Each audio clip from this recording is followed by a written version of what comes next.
that we're going to be sharing more details about Resident Evil 4 coming to the Oculus Quest platform, including exclusive gameplay video, so you don't want to miss that. Today, you'll also get the latest on Lone Echo 2, Star Wars Pinball, Wraith: The Oblivion Afterlife, and a few other titles, as well as get the scoop on a brand new title coming to the Quest platform that might just give you a little bit of nostalgia. Let's dive in with Pistol Whip. Last holiday, Cloudhead Games released 2089, a gritty, cinematic sci-fi campaign that brought new content and music collaborations to Pistol Whip fans. You all loved it so much that the team is back at it again, guns blazing, with another 5-scene, narrative-driven, action-packed campaign. So you're the scoundrels calling yourselves Dynamo, huh? Well, I think I might just call you dead.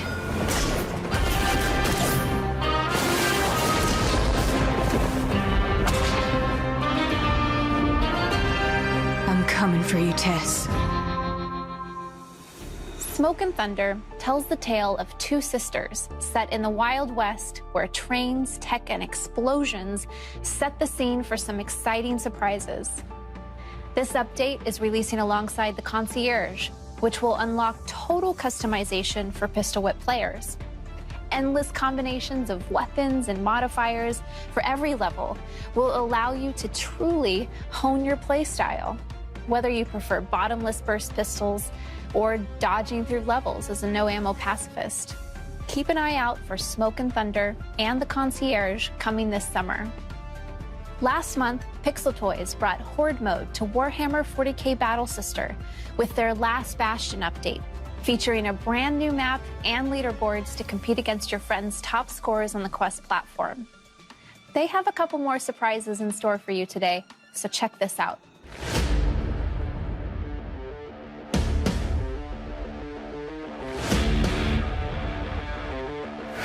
The Sororitas will cleanse this place!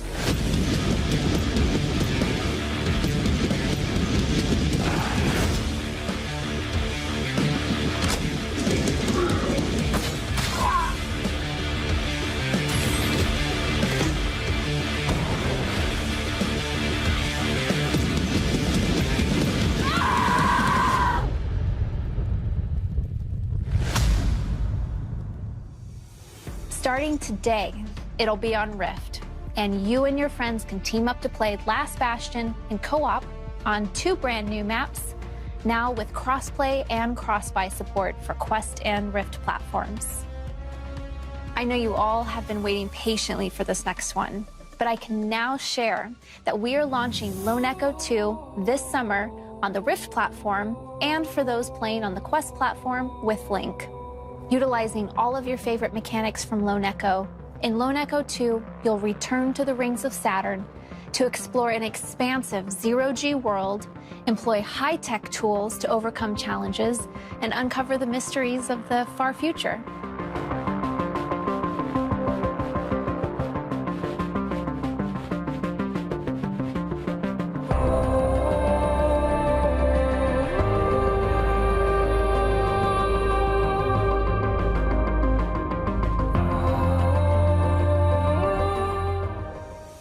I've been watching the progress on this game throughout development, and as a Lone Echo fan since 2017, I can't wait for you to play this. Next, I'd like to dive deep on a Quest 2 exclusive. As I mentioned earlier, if you weren't tuned into Capcom's Resident Evil 25th Anniversary Showcase last week, here's the scoop. We're bringing Resident Evil 4 to Quest 2 later this year. Resident Evil 4 originally debuted in 2005 on GameCube, and in the 16 years since launch, it's continued to inspire games, movies, and the survival horror genre. Now, the content of the game's not going to change. We wouldn't mess with such a winning formula. But we also don't consider this a traditional port. My colleagues at Oculus Studios are working closely with Armature and Capcom to rework the entire game for VR. Every corner of the world is being enhanced and remastered to feel fresh and exciting to OGs and to new fans alike, by ratcheting up the suspense as only VR can.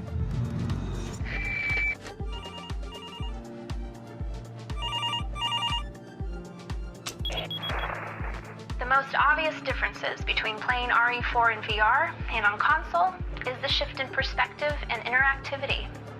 Only on Quest 2 will you be able to play RE4 from Leon's first-person perspective, and the touch controllers will allow you to interact with the world in a fundamentally new way from how it's played on console.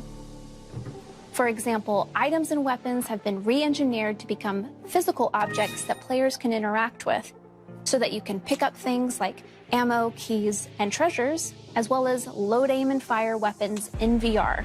You'll also be able to switch weapons by grabbing them off your body instead of going into a menu. And you can wield separate weapons with each hand.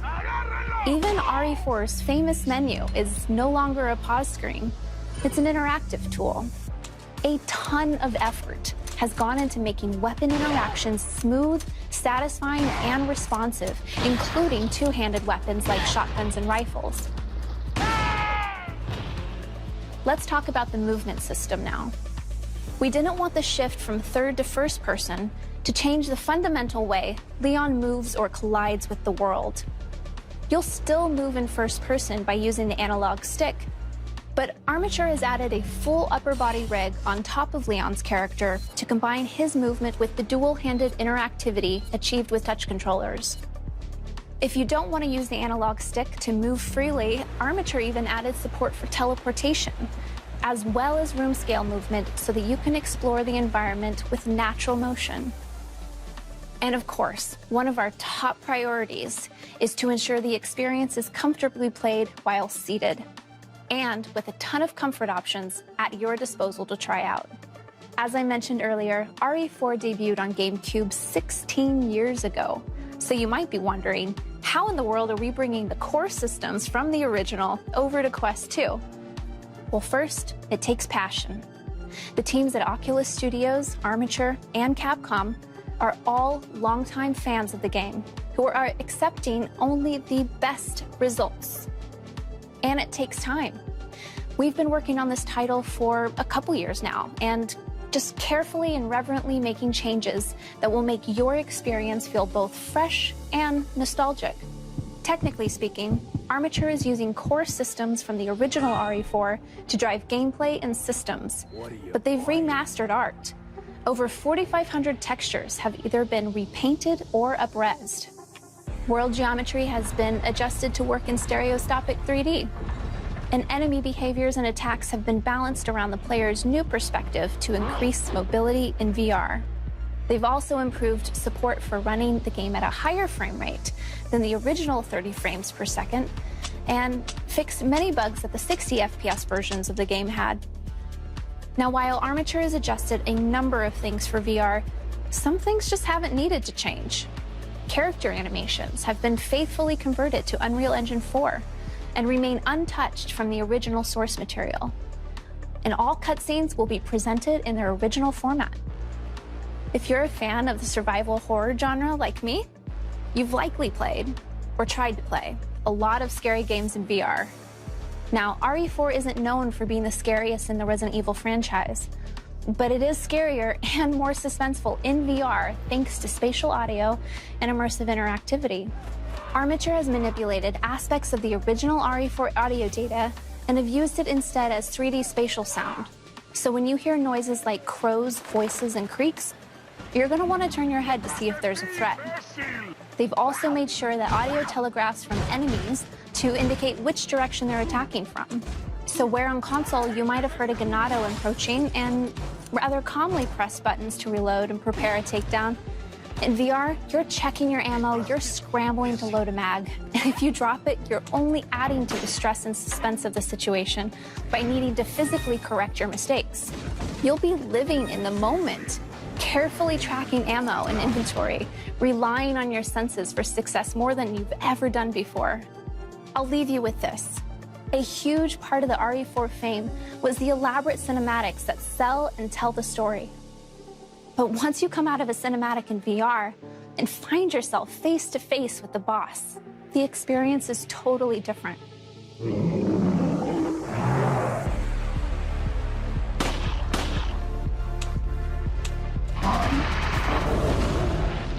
I could talk for a lot longer about this game, But we've got to move on because there is more to share today.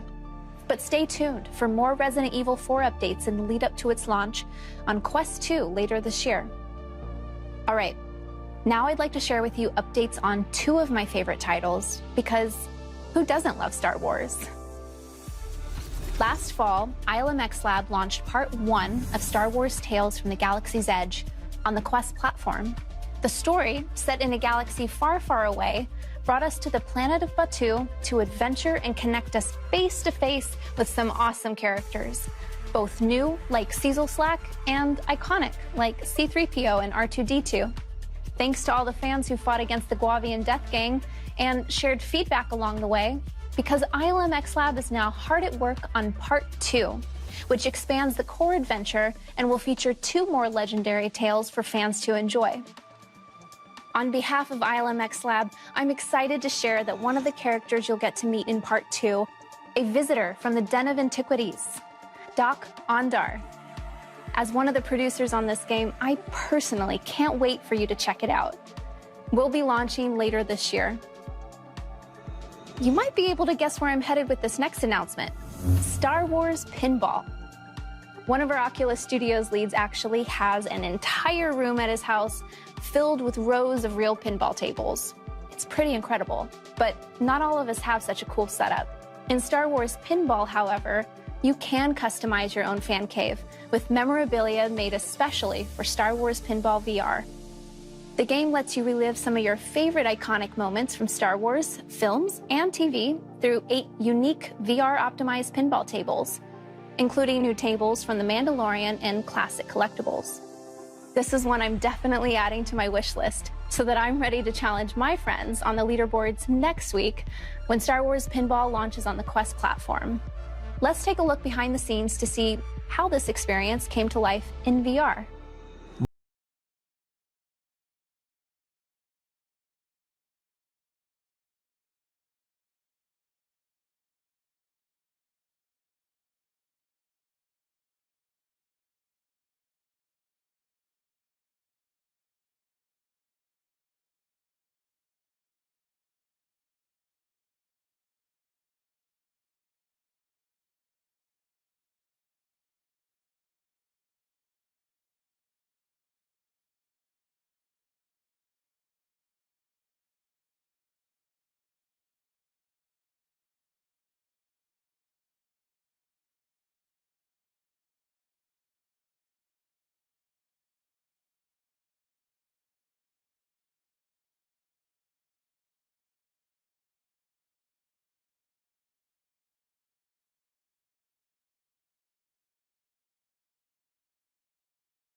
That's all the Star Wars updates for now, but speaking of fan favorites, Shell Games is returning with a sequel to their popular spy-themed VR puzzler, I Expect You to Die. They've now got us on a brand new mission going deep undercover to investigate Zorax's next play for world domination. Everyone, including me, who played the original, knows firsthand what it feels like to be an elite secret agent in VR. And all of us at Oculus are excited to see this become even more of a reality in I Expect You to Die 2, The Spy and the Liar. It'll be on Rift and Quest platforms later this year. Welcome back, Agent. It's time to get back into the field. There's been an uptick in Zorax's activity, so you've got a lot of work to do. We're counting on your skill and cunning. And this time, Agent, you must be ready for anything. Or anyone. From one imposter to another. Break a leg.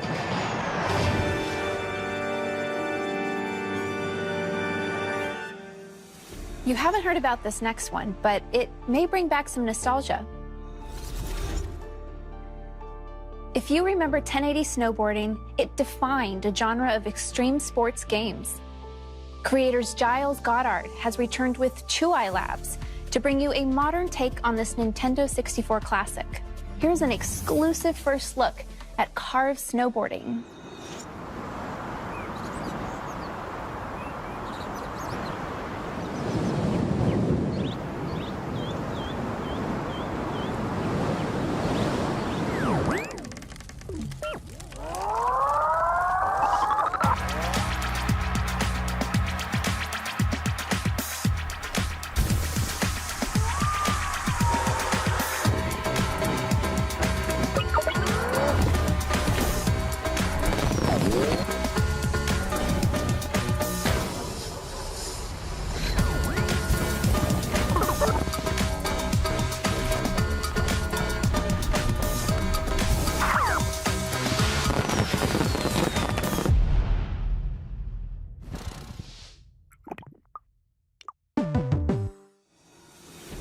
The team behind Arizona Sunshine is about to take VR by storm yet again with a brand new, action-packed first-person shooter called After the Fall.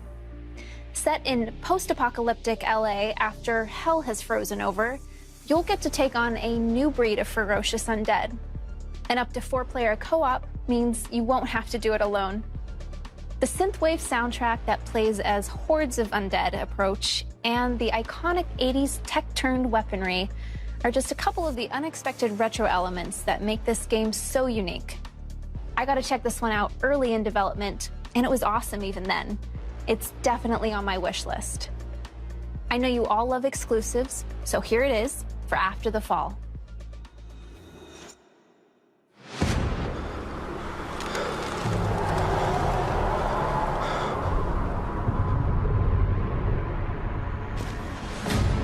Guys, I think we've got incoming.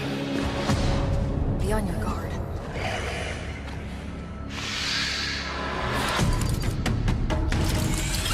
Let's go.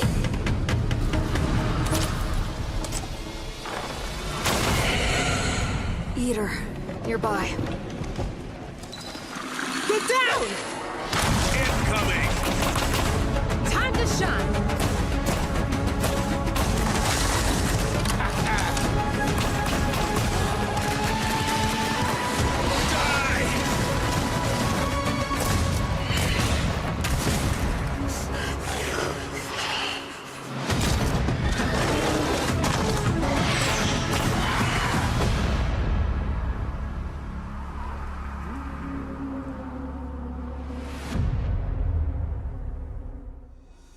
After the Fall is coming to Quest and Rift platforms with crossplay support later this year.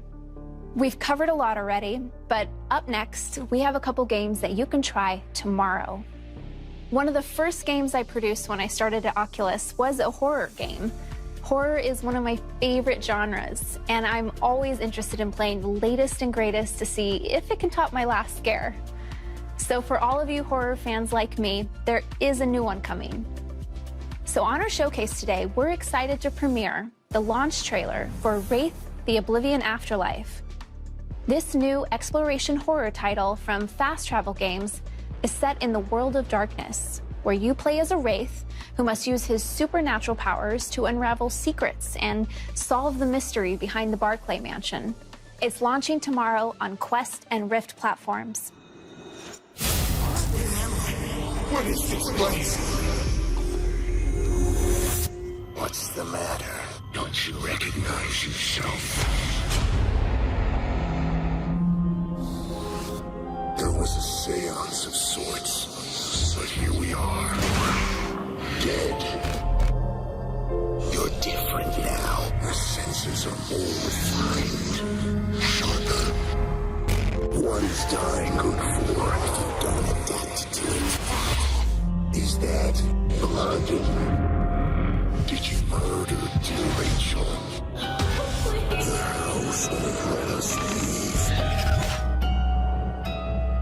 There has to be a way out somewhere.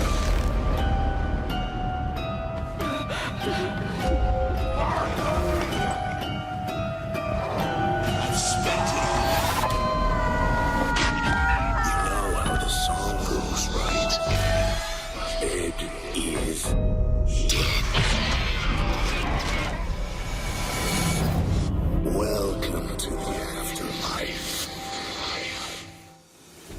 Up next, we have one of my favorites. The Climb is actually one of our oldest and most popular games that my team was a part of. I remember when it first launched back in 2016 on Rift with just the gamepad. Then Crytek added touch support, and it's been a VR favorite ever since. The Climb 2 launched last month on the Quest platform. Now, in real life, I'm not a huge fan of heights, let alone hanging off the side of a mountain. But thanks to this game, I can say that I've built up a lot of confidence by climbing mountains and extremely difficult surfaces in some of the most beautiful locations in the world, minus the physical risk or money I'd have to spend in real life. I've really enjoyed some memorable experiences, all from the comfort of my own home. If you haven't tried it out yet, The Climb 2 features free solo climbing in breathtaking landscapes and with the thrill of leaderboard competition. Tomorrow, The Climb 2 is launching their Freestyle expansion pack. This pack will be released in 2 parts with 12 levels total, with the first introducing 6 new levels that will challenge you in both casual and professional modes. There won't be any checkpoints, and completing levels without chalk will get you bonus points. Among the variety of fun challenges this pack offers, we're introducing rhythm-based climbing, where you'll see disappearing grips along your route, requiring you to learn the grip patterns to the beat of a background track to progress through. I just finished trying it out, and clearly I'm not as good of a climber as I thought I was. I'm definitely gonna have to build up some more skills. But if you're up for the challenge, you won't need to wait long for it, because the first part of the Freestyle expansion pack goes live tomorrow, April 22nd, on the Oculus store. And it's free. We have one last announcement in store for you today from our good friends at Skydance Interactive. Let's see what's next for the hit action horror experience, The Walking Dead: Saints and Sinners. High alert, all tower troops. Receiving reports of a large stockpile of supplies from... This can't be right. A large stockpile of supplies from the reserve. The whole thing is wired to blow. We'll smoke her out. Your lazy shit-heel attitude has cost us even more supplies. Heavy reclaimed presence looting National Guard cache. Bravo Company sustained severe casualties. Backup requested. Savages had the presence of mind to walk off with the key to this cache. Got his legs blown off for the trouble. Shelter in the school to avoid our wrath. Oh, suckling pigs. Their screams will warm me.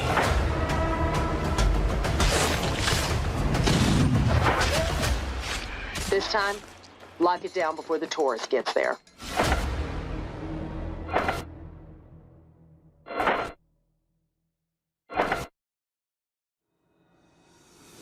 Thanks so much for joining me for our first Oculus Gaming Showcase. Be sure to check out the Oculus Store for our Showcase Flash sale, as well as new collections and game bundles. We'll have more gaming announcements throughout the rest of the year that we look forward to sharing with you. But in the meantime, stay safe and keep playing.